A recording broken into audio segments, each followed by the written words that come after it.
Guys, welcome sa akin channel. Panibagong kaalaman na naman ang inyong matututunan.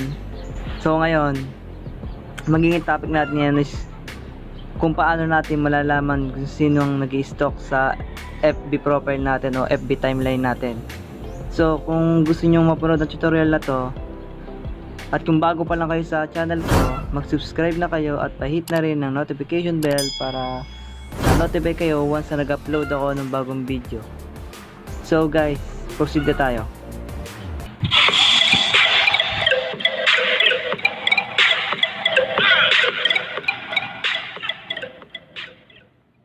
Una natin gagawin is pumunta tayo sa Chrome.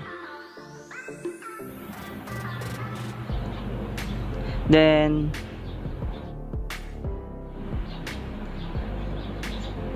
punta tayo dito sa arrow up, then desktop site, check natin yan guys. Naka desktop site na yan, check na. So search natin web.facebook.com/profile.php.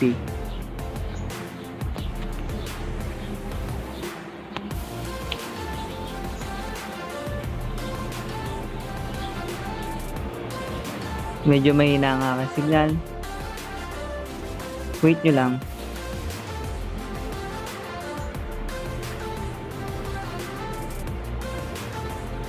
So ayun guys, medyo nakapasok na tayo.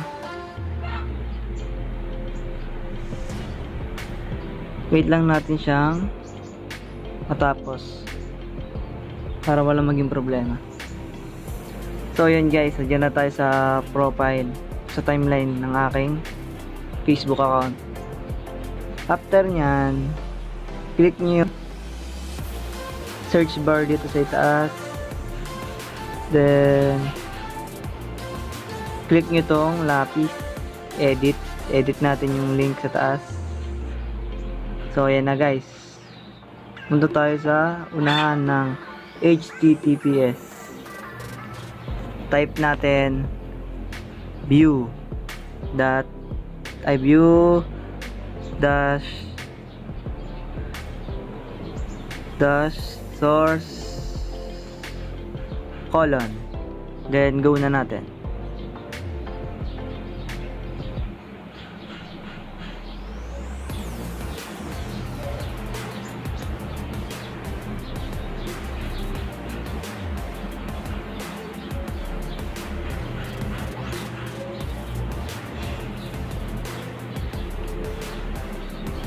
So ayan guys, may lumabas na.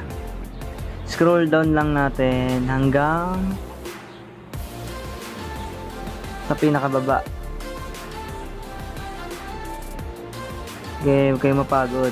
Scroll down lang kayo hanggang pinakababa. Alam ko excited na kayo kung sino ba nag-i-stalk sa inyo, kaya please skip watch.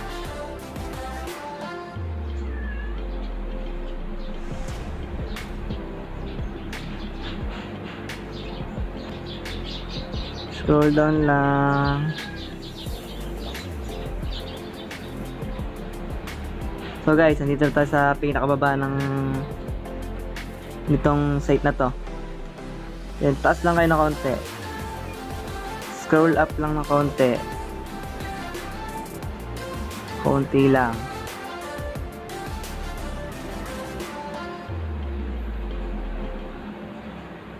Scroll up lang. Ayan. So guys, ito yun. Ito yung lahat na nag-stalk sa inyo.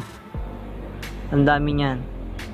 Pero titignan natin yung pinaka-recent, kung sinong tumingin sa ating profile o sa timeline natin. So guys, kailangan 15 numbers ang inyong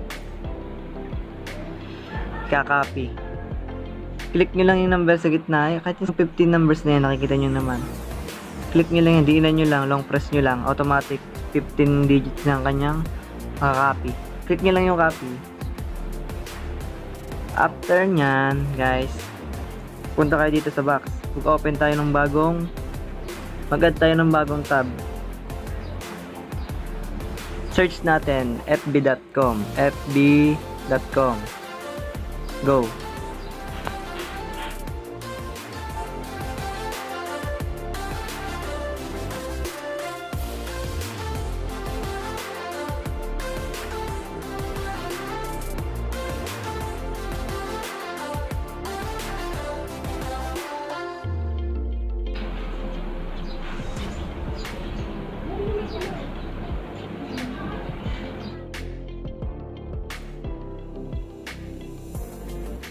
So guys, nandito na tayo sa homepage ng aking FB.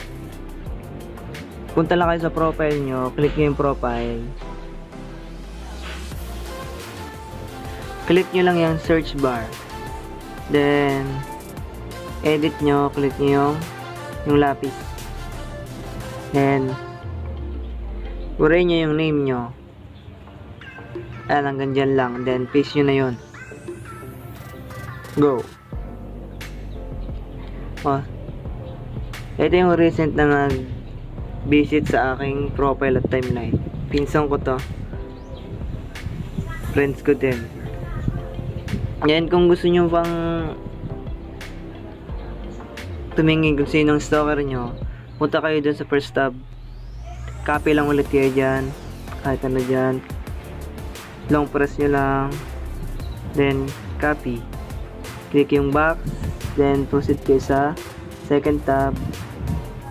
Click yung search bar. Edit. Brain nyo lang ulit yung pangalan. Then, paste.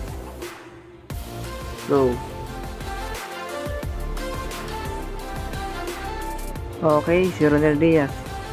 At kung gusto nyo pang tumingin ng mga inaasahan yung stalker nyo, same process lang. Kung gusto nyo, isa-isayin nyo para makita nyo siya.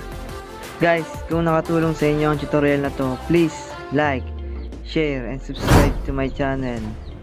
Road to 500 subscriber na tayo guys. Sana tulungan nyo akong ma-achieve yung requirements na hinihingi ni YouTube. So guys, maraming salamat sa inyo.